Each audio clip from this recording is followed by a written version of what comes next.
anything but joyous. The New York Football Giants and Tommy DeVito get Big Blue a big dub against the Washington Commanders. We break down the performances from the young QB, from our franchise running back Saquon Barkley, the coaching staff, and then ask the question: is the Giants fans upset about this now after finally getting another win notched on the season? We dive in coming up next.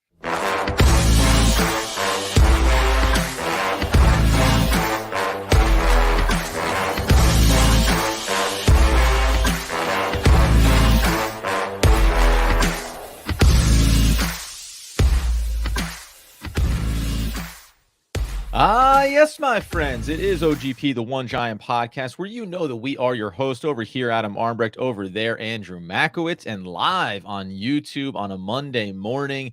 And, buddy, we're going to break it down from all the layers, including well beyond this season. But the bottom line is the New York Football Giants went out, played football on Sunday, and did several things they haven't done in quite a while on the field, including getting a win. They beat the Commanders, the one team we know that they can go to the well for if they need a dub. I mean, Ron Rivera, head coach of the Washington Commanders, probably not going to be there for very much longer. Just for now. For now. But the Giants have had his number since he's been in Washington. It feels like no matter how good, how bad they are, who's starting at QB, the Giants just seem to have the upper hand against the Commanders, even shorthanded, literally. When we talk about not having our first two quarterbacks even available, both on IR, and Tommy DeVito steps in after not really being able to throw the ball or push the ball downfield. What a difference a Commander game makes, right, Adam? I mean, I can't believe that it's the same quarterback, same coaches, same everything out there. It looked significantly different. I mean, listen, from a very high level, we'll talk about Tommy DeVito here in a second too, but we know coming into it when we give our preview episode, as many were talking about, this is okay. Do we know that it's definitely going to be Mike Kafka and the offensive staff back? And then so all of a sudden, rumors, maybe Wink Martindale, because the defense had dropped off in recent weeks as well. So, at the highest level, this felt like all along, even when the offensive line was struggling, guys were in and out of the lineup before Daniel Jones got injured, after he got injured, and Tyrod Taylor took over, all the way down the line. He kept saying, just show me. Show me these little sniffs of, especially on the offensive side of the ball, that you can do things that remind us that this team can be dynamic. And shock and awe, it was Tommy DeVito at the helm when it's like these little plays, little route combinations, little bleed outs from Saquon Barkley from the backfield, beautiful wheel route touchdown passes. All of these things we've been dying for came in a game when it felt like, especially after last week, that it was like, okay, just put this dog down, right? Just put us out of our misery. We don't want to have to go through this again for another week. So it was just insane to me. It did not feel like this was a possibility for this team to go out and accomplish. And yet they went out and did it. And I know it leads to, we'll talk about all the implications around the draft and everything else, but it leads to, I think, a very fan-centric question when it comes to loving a team and knowing you're going to get up every single Sunday and watch them play. So on the front end, we'll talk about DeVito in a second, but kudos to Kafka and Daboll. It was noticeable the way that they were using Saquon Barkley, not just beating it over the head up the middle every single time. They got him out in motion. They had him out in wide receiver scenarios and situations. They were just saying he's a playmaker. Let's get him the ball. And you're like, Eureka. I can't believe that this is something that you've just discovered right now when everyone's been saying, he is a weapon. And just to try to, have him run blindly into this offensive line that obviously is not as good as we were hoping it would be is crazy talk. And so they found a way to get him the ball out in space, and it worked well. 4 catches. Adam obviously had that unbelievable touchdown grab. He had 2 touchdown catches on the day, four catches for 57 yards. And he still was able to run the ball. And Adam, he ran it at a 5.9 yards per attempt, which is crazy considering the Giants had 0 rushing yards in the first half. He really just took over the game and said, guys, get me the ball any way, shape, or form that you can, and I will take this one home for you. Yeah, I mean, listen, he had the 31-yard run, the 36-yard run, so a couple of home run hits really helped clean up the rushing numbers. But by the way, that is what Saquon Barkley is at his core. He is a home run hitting running back that sometimes, especially behind inconsistent line play, is going to have to grind it out, right? Going to have to kind of plod your way along and then break one of these off.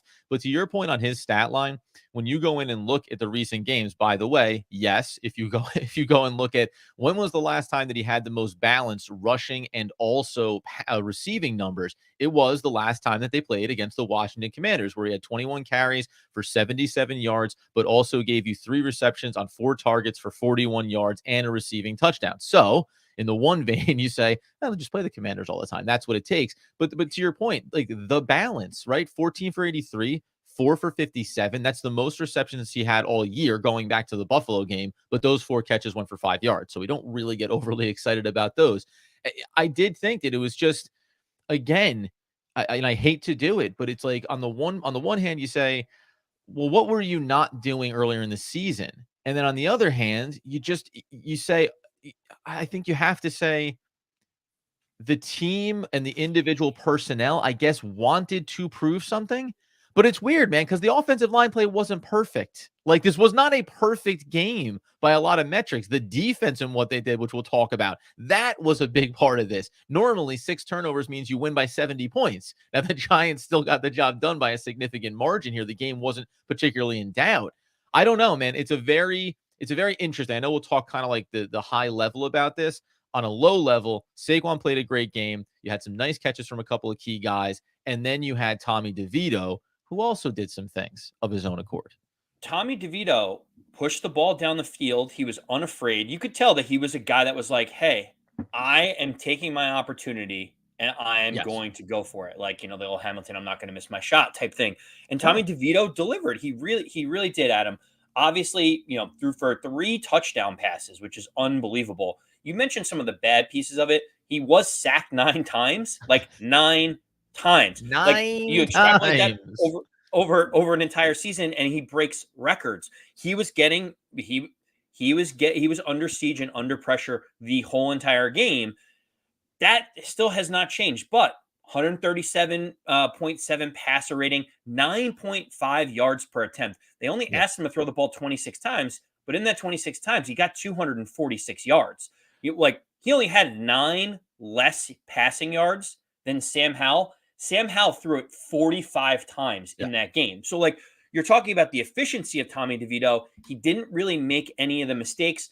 Did he leave a bunch of passes out there on 4th downs and certain plays where they zoom out and you see the all 22 where guys are wide open? Sure. But he's an undrafted rookie free agent that's signed, and he's just trying to make a play here or there, just getting himself acclimated. But shout out to Tommy DeVito on this. The one thing I will say, Adam, that is strange is, we always talk about passer rating versus QBR, right? Yeah. Do you know that Sam Howell's QBR was 23 points higher than Tommy DeVito in that game, even though Sam Howell threw 3 picks and Tommy DeVito threw 3 touchdowns with no interceptions? Can you just explain to me what planet that anyone could calculate that and type something in and say, Sam Howell was about 75% better than Tommy DeVito? Because I just don't see it.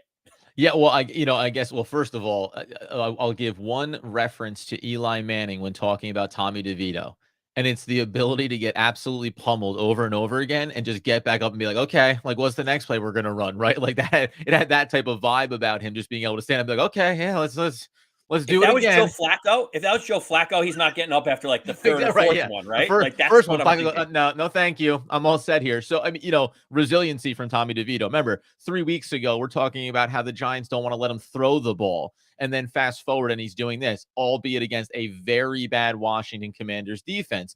To your point on the QBR, I mean, listen, you want to tell me that because Tommy DeVito missed so many throws, right, and those count negatively against you, I guess you're telling me that Sam Howell was so good when not throwing interceptions that somehow justifies it? I don't know. It's one of the first. This is a rare occasion because I like the QBR, right? Especially when you talk about rating. I think that doesn't always take into account all of the situational football. This is one of the first times I'm going to go, listen, QBR.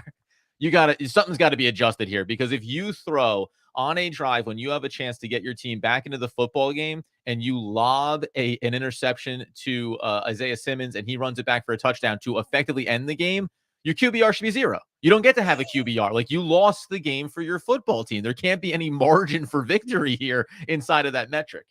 Well, and we're going to turn ourselves over. We obviously gave Yes. the flowers to the offensive side of the ball, but the reason why Sam Howell looked so lost yet again against the Giants was because Wink Martindale has something figured out against Ron Rivera coach teams, because what that defense did was stifle and confuse the Commanders all day long. And there are a couple players that I want to give a shout out. You can kind of Yes. take it in whichever direction you want. Bobby Okereke That's the first one. is awesome. Yeah. He is awesome. He's a tackling machine, Adam, where he's literally everywhere on the field, and he has this innate ability to punch the ball better than any Giant I have seen in quite a long time. And he Yeah, is a yeah. force to be reckoned That with in that the little middle of arm the bar field. over the And top, right? oh my goodness. And like you can see like he's making sure that the guy's not going to get past him, but he knows I have an opportunity to punch this out. It feels like he is at his apex right now in terms of his impact on the field for the Giants. I could not be happier about the way that Bobby Okereke played. Oh, no, 100%. He's taking ownership, right, of that defense. And we all know, we all reference back the last time would be an Antonio Pierce, where you feel like, hey, there's somebody that's anchoring this team.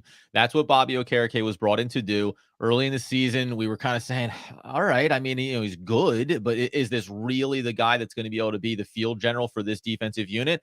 The last handful of games, and then this one was kind of, I think, the exclamation point that, yes, and he talks about it. Like, he takes that very much, it's not asked, he infers it. I am the leader of this defense. This is my job. I need to get guys in the right positions. Talked about it with Micah McFadden going back a few weeks of, we want to be the best linebacker team on the field when you're taking on other matchups and they have talented defenses. So no, 100%. I love what we saw from Bobby Okereke. Now, I know we're going to talk about Kayvon Thibodeau, and as well we should, but I'm actually just going to fast forward this thing to the locker room after the game, because a guy that we've been dragging a bit, and I think at times justifiably, is Xavier McKinney. And interestingly enough, he's the guy that broke the team down. Like, it was savor this victory, get our heads right, move forward. And I'm just going to say that that's fascinating, because we can say a lot of things watching from the outside, or, the way he responds to certain questions, etc. I don't think he's handled it all perfectly by any stretch. But when you see that player then breaking down the defense on the back end of things, that speaks to how he's viewed in that locker room. Like, it speaks how the other players and the team thinks about him. So I found that really interesting too. And he made some big hits and some nice plays. He was a part of that melee on the sideline that ultimately got Cordell Flott thrown out of this game as well. By the way, just quick pause and an aside here. That's what I want in my division football. I don't want Oh anybody getting yeah. hurt. Like, I don't want any dirty plays or anything. But when a little bit of a late hit happened there, these little kind of moments, I love those skirmishes when you see Commander helmets, Giants helmets, Cowboys helmets, Eagles helmets, right? I want these guys all getting at each other's throats a little bit, even if we're talking about two teams that don't have big picture aspirations this season. It's a grudge match, right?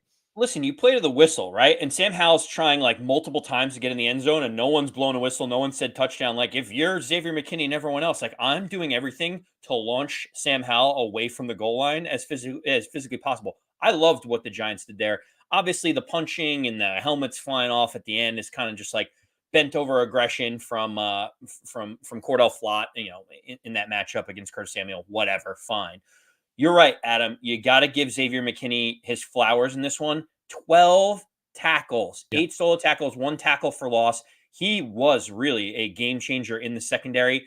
Him and Jason Pinnock together Yeah. are making an awesome duo in the back. Obviously, Pinnock has been rangy and electric all season. Had that one dropped Oh my God. easy interception that I think every Giant fan, he kind of went down to his knees. I think everyone else did too, being like, oh, the easiest Yeah. one is the one Yeah. that ends up being dropped. That was slightly frustrating, but Of I mean, course. every level in this Giants defense played well. Look at Dexter Lawrence. When you think about his impact, like, there's been people that have said it before. If the Giants weren't a tire fire so much early on in the season, he would be one of those people that you'd be like, defensive player of the year. He's Mhm. definitely at least in the top 5, because his impact is so good, Adam. Four tackles, 1 sack for loss, 2 passes deflected, a QB hit. Like, he is literally up in Sam Howell's face constantly, helped force the interception to Darnay Holmes. Like, he did everything. Man, all 3 levels of this defense did everything that you would hope that they would do. And what a bounce back, right? Like, what a bounce back for this team. And listen, we've talked about this before. Are the Giants on the level of the Cowboys of the world? No, like, that's not where they're at, right? So when you get into those matchups, it's going to be hard and it's going to be kind of this slog of just grinding to the finish. You're going to get beat on plays.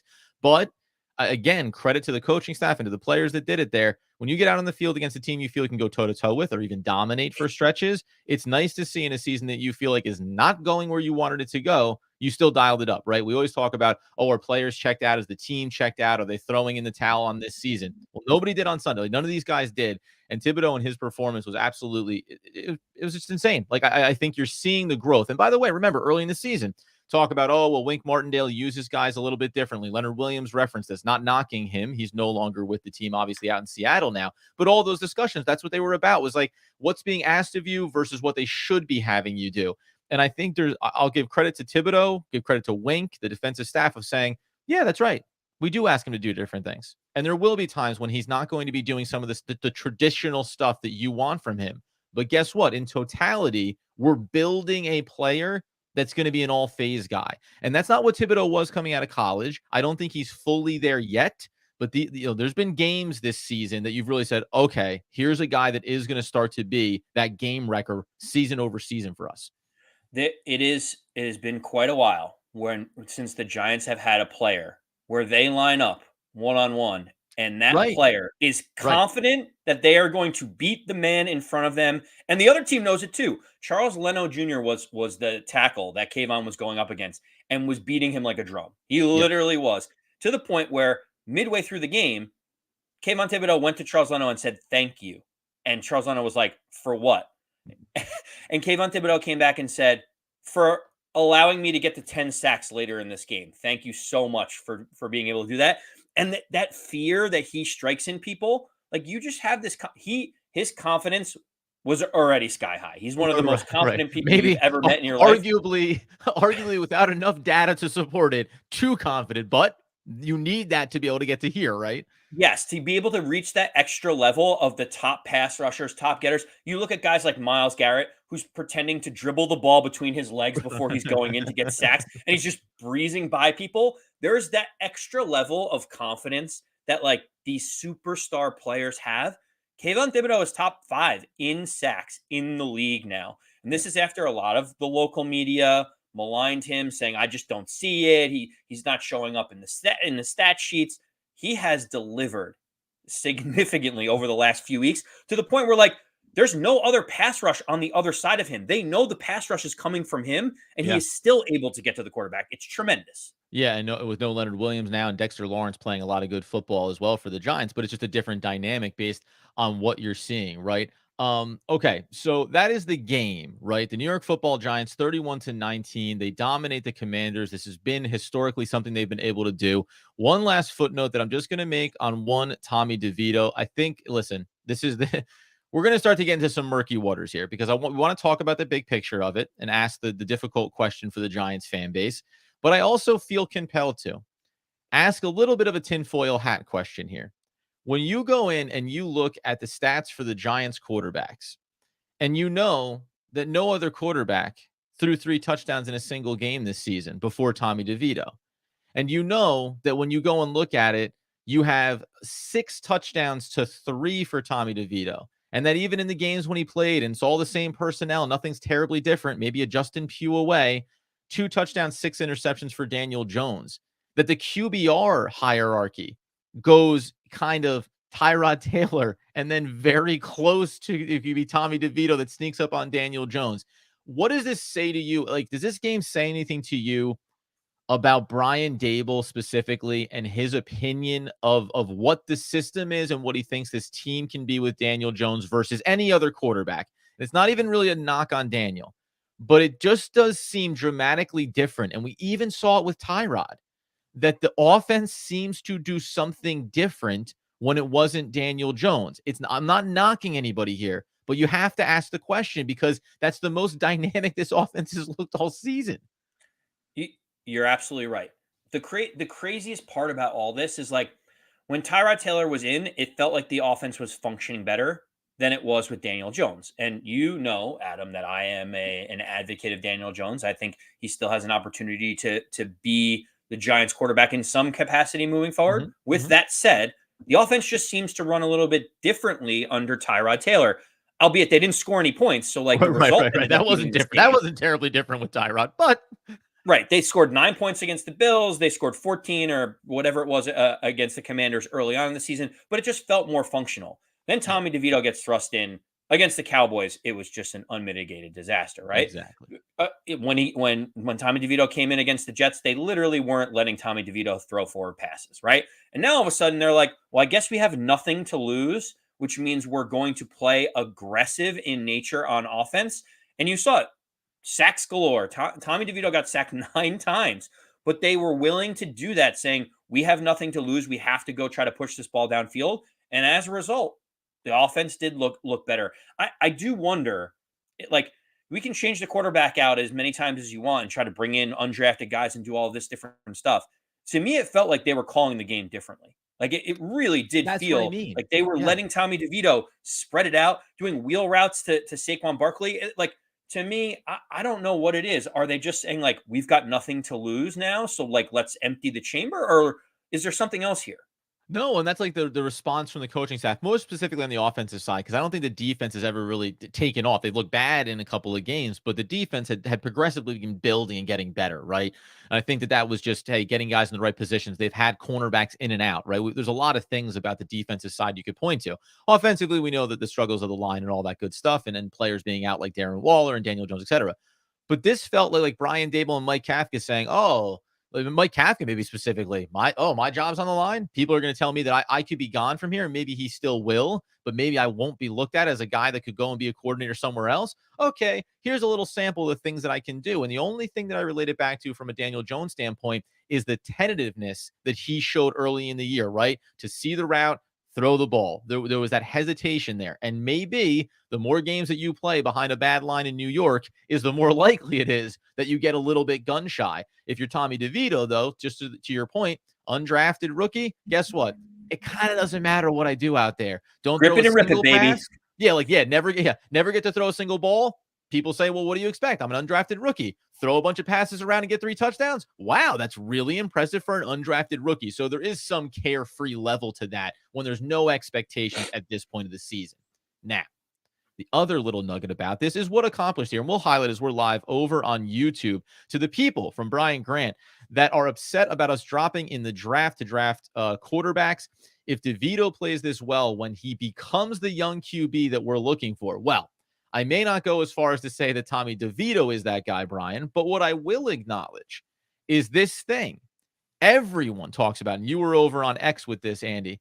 Well, now I said it too. I said, hey, prepare to back away from the Caleb Williams conversation if the Giants are going to play like this today. And they went out and they won it. When you go over on Tankathon now, the Giants are sitting in 5th position. They are behind Chicago, behind New England, who they will play next week. And if it looks like this, they're going to beat New England. Just a heads up, friends. Arizona and then Carolina, whose pick obviously conveys to Chicago.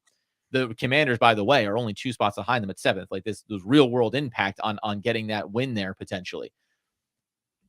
The idea, and we went through the list of QBs that have been picked high in drafts. It's not a guarantee.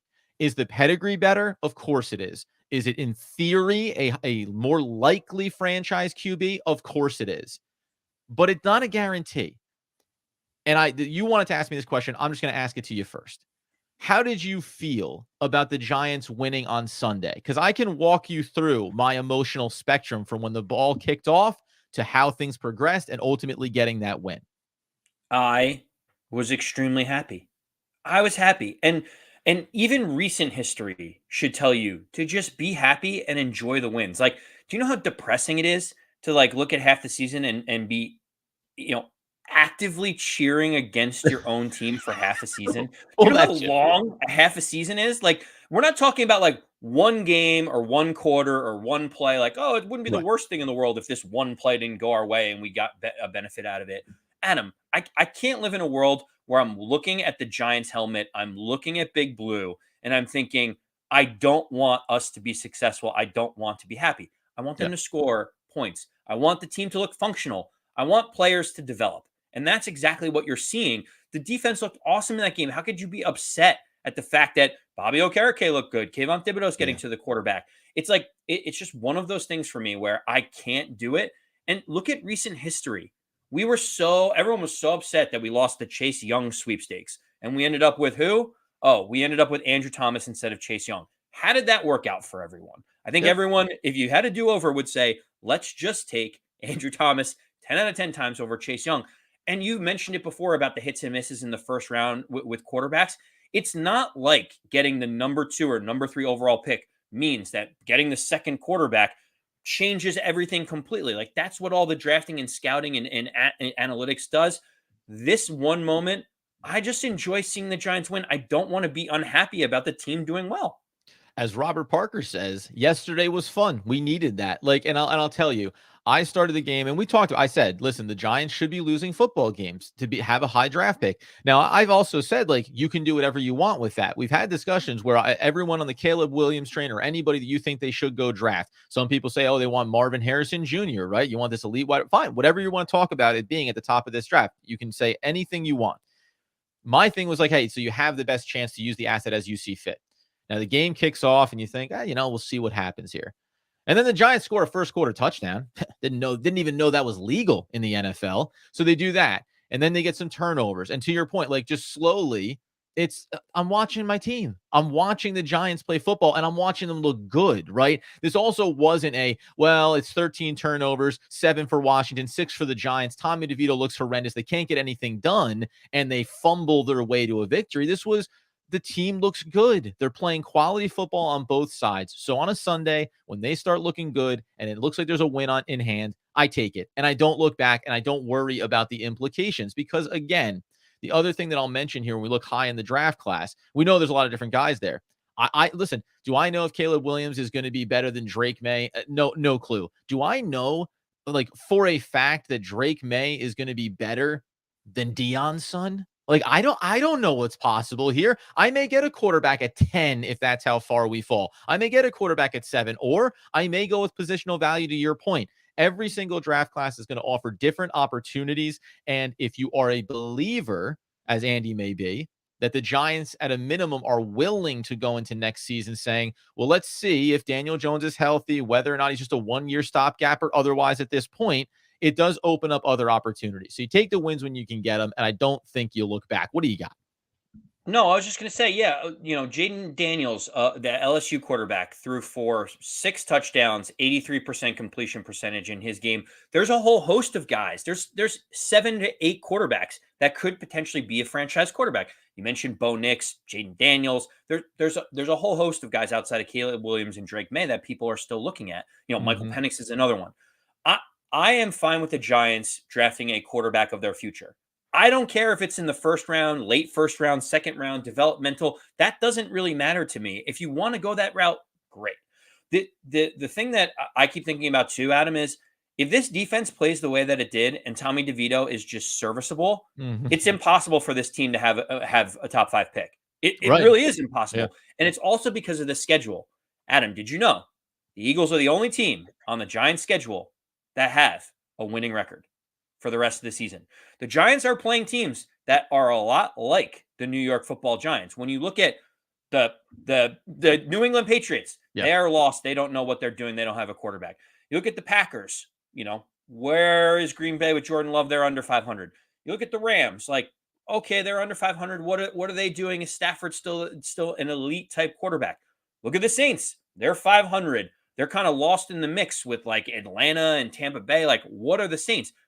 When we mentioned the Eagles, Adam, that's one of the last games of the season. If the Eagles beat the Cowboys before that, they're going to have the number 1 seed potentially locked up because of all the losses that San Francisco had. I'm not talking about the playoffs for the Giants, but what I'm saying is they're going to have opportunities to win enough games where this is all a moot point and they're going to be drafting like 8th in the NFL draft. Yeah. And Detroit Lions thrown in there as well, right? So 2 out of the last 3 games are against Philadelphia, meaning Detroit at 8-2 in terms of the number 1 seeding. You're going to have the Eagles, then you'll play the Rams, and then you get the Eagles again. So maybe that last game is a rest game, right? And there is always, again, once it's a divisional game, it's hard to back away from those things. And just as a reminder here, by the way, you said this is another good point. If this defense is going to play this well, it's going to be hard with Tommy DeVito being at least consistent for this team to lose a ton of games. I offer to you, just on Sunday, 13-10. The Cleveland Browns beat the Pittsburgh Steelers with Dorian Thompson-Robinson, a fifth-round pick at quarterback, who, by the way, threw the ball 43 times for 165 yards and had an interception in that, and a QBR of just 32.4.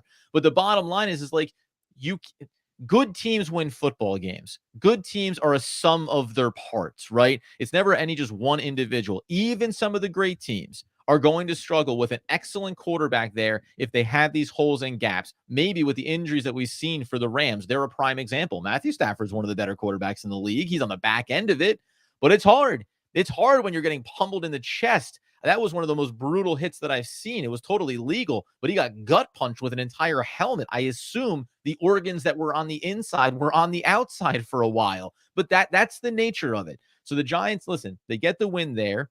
They're going to go up against the Patriots, who, unlike the Giants, I think are very comfortable losing these games and want to get themselves to the top of the draft. Maybe Belichick wants to coach for another 10 years with his franchise guy.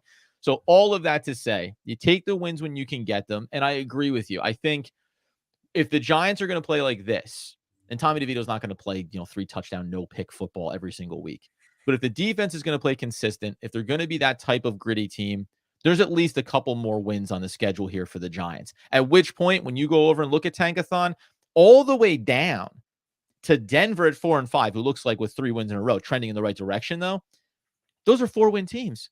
I've got 1, 2, 3, 4, 5, 6, 7, 8 4-win teams, and Tennessee that was on a bye who's 3-7. The Giants could flip out of there very easily, and a number of them, like Atlanta, like Tampa, like the Jets, like the Chargers, inexplicably, because they're supposed to be talented, but they suck every year. These teams could all fumble and tumble down this list. Go out, try to develop your players, try to learn more about your staff and the guys you have on the field. If you lose the game, we'll take the silver lining of being higher in the draft. But if you win it, you'll attribute that to all of the growth for these players. It's a funny thing. I'm very rarely a team tank, but I had allowed myself to get to that place with this team. Yesterday was a reminder. Once they kick off, I go big blue. All gas, no brakes, and I hope for the best. So it was certainly a great victory to have on Sunday and to get us out the door here. At the end of the day, look, we're not clearly the Giants are 3-8. They are struggling They're not to a get good wins. football team. We get it. We understand it. The only way the Giants potentially would ever make the playoffs is they'd have to run the table and finish 9-8 at this point. Ooh, I like that Andy always puts it in there. Listen. If Mathematically, Andy wants you to know they're not eliminated. I mean, if you look at the state of this, like the Green Bay Packers are 1 game out of the playoffs at 4-6. Like they're not that. Like the Giants aren't that far away, and that's the point of why like the Buffalo game was so frustrating. Some of the other games where you feel like the Giants had an opportunity, like the Jets. Those two games, you turn it around. All of a sudden, the Giants have 5 wins. They would literally be in the playoffs at this point. So, like, it is really funny that the Vikings are 5-5 and they hold the last wild card spot. Like, it is just comical. It is comical in this whole spectrum that like this has been a mess of a season. And in theory, you'd be like, oh, the Giants win a couple games, though. I mean, it's not like it's impossible. Well, you don't have to stretch your mind that far. At the end of the day, Adam, listen, they were on the goal line against Buffalo. Darren Waller gets held. If he catches that ball, they win the game, right? Against the Jets. They have a 99.9% win probability, and they lose that game. They would have 5 wins, Adam, and they would literally be tied for the last playoff spot right now. And that just shows the margins in which this team operates. That's why fans are frustrated. That's why you keep banging your head against the wall. You don't know whether to win games or lose games or be happy if they win or be sad if they lose. Like it's such a put your mind in a pretzel. But pretzel mind. There are a few games left in the season. Like I said, outside of the Eagles, the Giants are going to be competitive and potentially win some of these football games. So guess what? Get your mind out of having the number 1 pick because it's not going to happen anymore. And just be excited and happy when the Giants win football games. It makes the Sunday happier on the home front. Kiss your wife, kiss your family, kiss all of the members, give them hugs. Be excited that the Giants are doing well, and just stop looking at the Tankathon scoreboard, and your life will be a little bit happier. You better believe it, man. 3 of the next 4 games that the Giants are going to play are against teams that are ahead of them in the NFC standings, just for a little bit of fun. And by the way, Brian Dable did say this is a good football team in the locker room. So the Giants are not quitting inside the locker room. Let's not quit it as a fan base. You get us over on YouTube where we were live. Thank you to Robert and to Tommy and to Brian and everybody else that came in here and enjoyed a little Victory Monday, a rare one this season. Over on X at AndyMac214, at Adam Armbrecht, and at One Giant Podcast, where Andy is, he fires off all day long, all weekend long. Sometimes he comes in midweek with an absolutely just barn burner of a take. So you want to be following us over there as well. And on the podcast feed, wherever you get those needs fulfilled. Until next time, guys, more than ever on a Victory Monday, as Andrew Makowitz would want, need, and nay, demand the people know. As always, let's go Big Blue.